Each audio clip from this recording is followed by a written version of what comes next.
वो तो हमारा रेगुलर रूटीन ड्यूटी भी है।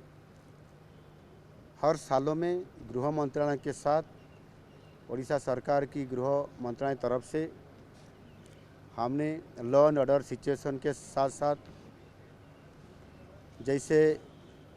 अपराधियों का केस बढ़ता जा रहा है, इसी को आधार पर कैसे तुरंत सही टाइम पर फैसला किया जाए और हमारा फोर्स को कैसे बढ़ाया जाए, इसी आधार पर वो रिव्यू हो रहा था, जिसमें से नई कानून अमेंडमेंट के नाते आज आ गया और उड़ीसा में भी इम्प्लीमेंट हो चुका है। जैसे भारतीय न्याय संहिता और भारतीय नागरिक सुरक्षा संहिता और भारतीय साक्ष्य अधिनियम, वो इम्प्लीमेंटेशन आज होने के बाद उनका कैसा अच्छा हमको नीचे स्तर पर वो कानूनी का कैसे उपयोग किया जाए और लोगों का सहयोग कैसे मिले, लोगों को भी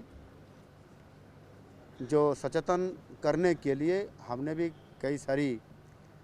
हमने वर्कशॉप और कोई सेमिनार भी कर रहे हैं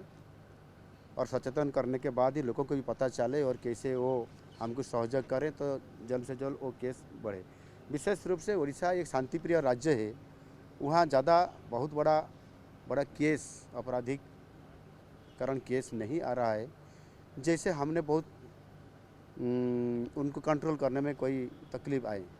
अभी शांत प्रिय राज्य में हमने भी नया सरकार आने के बाद हमने हमारा फोर्स को बढ़ावा देते हुए हमने 12,000 फोर्स हमने बढ़ा रहे हैं और इसमें से जैसे हमने बोले कि Orissa state striking force OSSF में एक बड़ा हमने स्वतंत्र फोर्स बढ़ा रहे हैं। इसमें से 3,003 लोग जवानों का नियुक्ति दे रहे हैं और उड़ीसा इंडस्ट्री सिक्योरिटी फोर्स, जैसे इंडस्ट्री का हब बनते जा रहा है उड़ीसा, इसी आधार पर हमने एक OISF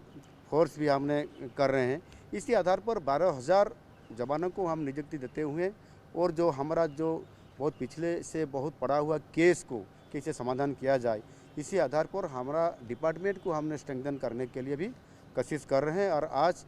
गृह मंत्री ने हमको जो परामर्श दिए, इसी आधार पर हमने निश्चित रूप से उड़ीसा के काफ़ी हमारा वो डिपार्टमेंट को और सरकार को अच्छा ढंग से चलाने के लिए जो हमको परामर्श मिला, निश्चित रूप से इसी आधार पर हम जाने के लिए और काम करने के लिए तैयार हैं।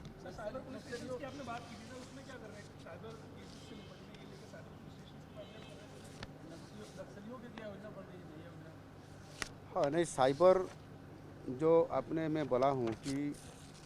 हमारा जो साइबर अपराध के जो जैसे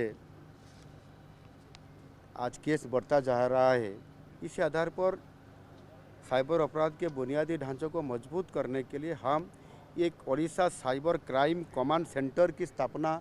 कर रहे हैं और उसको स्ट्रेंथन करने के बाद निश्चित रूप से उनको कंट्रोल करने के लिए जो हमारा फोर्स चाहिए, जो हमारा इंस्पेक्टर चाहिए, ट्रेनिंग वगैरह चाहिए, उसको हम बहुत ढांचा एक बदल रहे हैं। निश्चित रूप से हम कंट्रोल कर सकेंगे इसी जो हम एक कमांड सेंटर की स्थापना करने के बाद ही। जैसे आपने बोले माओवादी के बारे में, देखिए हमारा माओवादी में उड़ीसा अभी वहाँ बहुत कम है, कमता जा रहा है। अभी ओनली 10 डिस्ट्रिक्ट में हमारा प्रभाव है, इसमें से फिर ज़्यादा 3 डिस्ट्रिक्ट में बहुत ज़्यादा प्रभाव है, जैसे मालकानगिरी और हमारा कलाहांडी है और एक है हमारा नवापड़ा, और भी कोई डिस्ट्रिक्ट है जिससे बहुत कम प्रभाव है। फिर भी हमने छत्तीसगढ़ से और उड़ीसा दोनों जॉइंट हम ऑपरेशन करने के बाद अभी बहुत भी कम होने जा रहा है। पिछले जनवरी फरवरी में हमने ऑपरेशन के बाद हमारा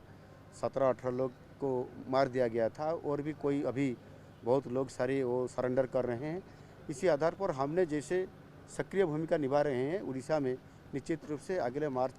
के अंदर में 2026 का मार्च के अंदर हम टोटली 1 साल का अंदर बहुत कंप्लीट करने जा रहे हैं, जैसे कि 0 हो जाएगी।